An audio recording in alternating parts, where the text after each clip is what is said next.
আপনি না সে রবের বান্দা? আপনার এত টেনশন কিসের? কেন ভাবছেন? একটু রবের দিকে চলে আসেন না, বাদশাহী আপনি করতে পারবেন। মনে রাখবেন, দুনিয়ার বাদশাহী করার জন্য সিংহাসনের দরকার হয়, রাজ সিংহাসনের দরকার হয়।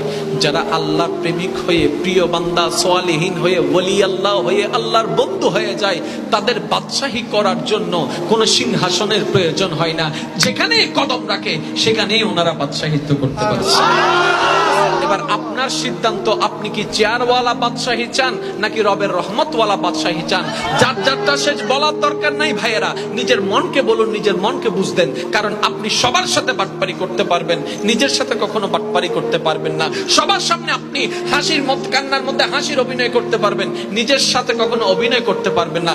যতই সুখে থাকার অভিনয় করে মানুষের সামনে হাসুন না কেন, দিন শেষে আপনার মনটা যদি অশান্তি থাকে, আপনার সামনে আপনি কখনো হাসতে পারবেন না। তাই উত্তর মানুষকে নয়, নিজের মনকে দেন, এভাবে দেন যেন নিজের মনটা সন্তুষ্টি হয়।